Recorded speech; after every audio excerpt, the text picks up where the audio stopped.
So I took a week off work after the release of this game just to increase the amount of time I had to play it. That's how much I was hyped for this thing. The final AAA game I was excited about this year. Before I talk about the game though, it's important for me to point something out that affected my perception of it. I've been playing lots of the Elder Scrolls Skyrim this year, which is Bethesda's last game. I have to say that if you've been playing a lot of that game or Fallout 3 or New Vegas before playing this one, it will definitely affect your view and experience with this game. Mostly because this game to a significant extent is just a reskin Skyrim.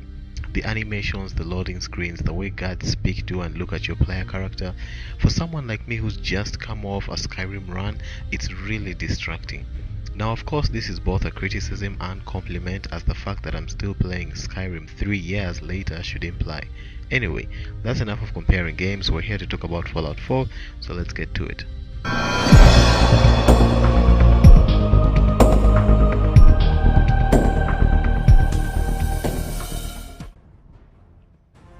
Fallout 4 is set in a post-apocalyptic Boston, about 200 years after America is hit by nuclear bombs. The player's main story, however, is that of a parent in search of his or her family after they get separated. This develops into something grander and much more interesting over time. There are a large number of interesting side quests and stories to uncover throughout the game. The world is just so huge with so much to explore and discover. There's also an interesting host of companions to be discovered, although I only ran into a few in my first playthrough. Those I did, however, seem to have their own stories and reasons for doing what they were doing. They are also really well written and voice acted. The world overall is very well realized. There are also many adventures to partake in, locations to explore, and I would always feel very confident to simply walk off in a random direction and see what adventure awaited me over there, all the while hoping I had enough supplies to make it there and back in one piece. The look of the game is also, in my opinion, really good. I like the lighting change from previous Fallout games, and various places had really interesting designs. The amount of detail that went into setting up these locations is also bewildering to imagine, as very few areas, if any, feel the same. I often found myself just stopping to look at the landscape and imagine just how it all looked before the bombs fell. Changing weather was pretty cool as well, especially with the radiation storms. The music too was phenomenal. Not the radio tracks, those are mostly the same recycled tracks from the last Fallout games.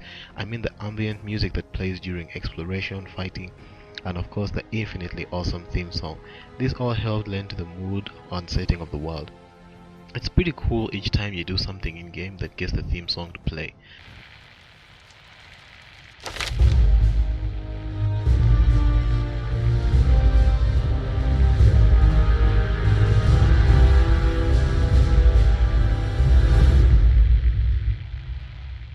Now the player protagonist is voiced this time, which is a first for Bethesda. This was a great choice as it makes the character feel more alive and allow them to convey emotion. What did you have in mind? Character models in the game aren't very impressive by today's standards, and the lip sync fell off a number of times more than I could get through without noticing. But none of this was enough to ruin the mood of the world for me. So what's wrong in this area? Well, the dialogue system that has a BioWare style feel was not a very good idea to me, as it waters down the dialogue RPG elements of the franchise. A lot of the dialogue spouted is now entirely meaningless and leads to the same generic results. Also, there is now a greater limitation as to how you can play your character, as the dialogue in quest choices doesn't normally have lasting results, nor are there a lot of really bad or evil choices to make. The ending of the game is also another personal negative. Don't worry, I won't spoil it. Just know that I didn't like how that was handled. And by far the greatest for me was what I mentioned in the intro, the Skyrim effect. This cuts into every section, so I'll address it more than once. For story, it's mainly with the factions. One of the things I hated about Skyrim was how you could end up being the head of pretty much every faction you sided with, save for strongholds where you simply became a Thane. Fallout 4 maintains this approach towards storytelling, and I cannot express enough how much I dislike this idea. Let me try to summarize why. First of all, it completely ruins the mystery and history of these factions. Why would a deeply secretive order make a random stranger their leader and all show extremely loyal adoration for them just because they did a few chores for them, keeping in mind that these people have many other hirelings who carry out orders every day? It also makes these characters feel like simply dress up for the player's power fantasy and less like well-written characters who are part of a real organization that has its own code and history. Secondly, when you get the previous point and apply it to every faction in the game, then it begins to weaken the very impact of the world. In Skyrim, you could be made the Archmage and have citizens within that very city not recognize you. Now imagine you hold multiple titles across the world that are only recognized by specific characters. It kind of makes the whole idea of having these titles almost pointless, indirectly invalidating whatever you did to get them. Third and finally, it makes all faction quests feel exactly the same. I can't express enough how uninterested I was whenever I met a new faction in this game after I was done with the first two. I knew exactly how it would play out. First they don't trust you and then they ask you to prove yourself, and then you can fast forward to a few quests later to them acting like you're the best thing that's ever happened to them. For me, it just made me take them all a lot less seriously. Naturally, as a result, I was very unhappy about the game's choice to tie these factions into the main story so much. At least in Skyrim you could just ignore them. Keep in mind, however, that all this is because I had just been playing Skyrim recently, and it might not apply to you if you don't have this problem. So, Fallout 4 treads in a number of the series' core RPG mechanics for more mainstream shooter mechanics. Personally, I don't mind this as much, as I wasn't a fan of the wonky shooting from before. Even the upgrading system was changed up for the new perk chart that focuses more on using specific perks which are hidden behind levels and skills and require investment in those skills to be unlocked. The VAT system also received a change in that it slows down time rather than stops it. This forces the player to act quickly and decisively as a threat of danger remains. Now the bread and butter of Fallout is obviously exploration and combat. Now loot gathering is standard. You collect items and they are added to the inventory. However, the crafting system in the game this time round makes the gathering of all items to be worthwhile, if only for their parts. I found myself using power armor all the time for the extra carrying weight that it gives. The armor itself can be modified quite a bit, though I felt they could have gone further with this. It was weapons and player armor that received a lot of love in that area. Speaking of weapons, this game has a variety of fun and crazy weapons to discover throughout the wasteland. Most are only limited in usability by the rarity of their ammo types, so you're forced to be smart about how you use them. Companion AI in the game is bad. Really bad. A lot of the time I found my companions just too unreliable and stupid to count on, and I instead kept them around as a distraction for when I wanted to escape a difficult fight or for their specific perks. At times they take so long to catch up I'd get through an entire encounter without them. There's also a construction mechanic that you can play around with.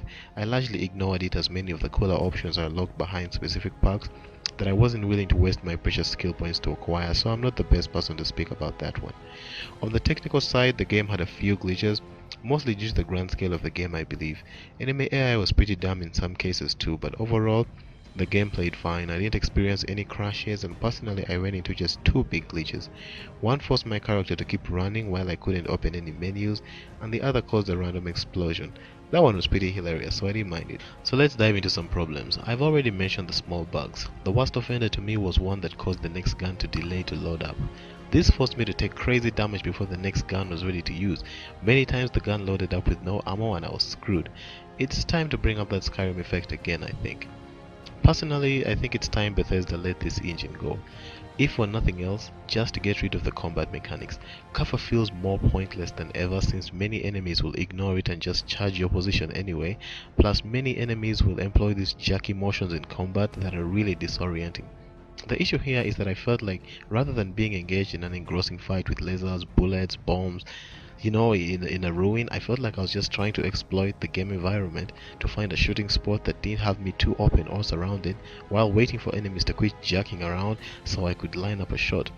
In other words, rather than feeling like I was in a gunfight against super mutants, I felt like I was in a rock paper scissors game with the game's combat system. Also, the walking and running mechanics feel pretty silly to me, especially when you're in power armor. Something that heavy and badass should not have to be traipsing around like that. That just looks silly.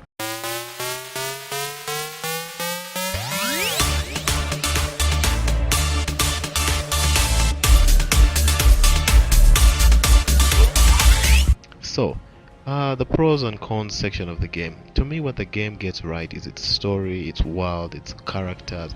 There's a great writing and overall great political satire in the game, which has always been the best part of Fallout for me. The crafting and customization options are amazing, weather effects are great, the music is amazing, exploration is great, and the game has high replayability. Personally, I'm just starting my second playthrough, where I intend to play full melee this time. Alright, so what the game does wrong for me is the choice to go with the illusion of choice as opposed to actual choice in many sections. The game's endings didn't do it for me. The bugs, the companion and enemy AI, the combat mechanics in general, and the long loading screens. They're really crazy in this one.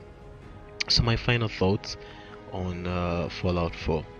Look, even though I had to point out some flaws, make no mistake, this game is awesome. Bethesda once again proves themselves masters of the ability to have you get lost in a game for days and even months.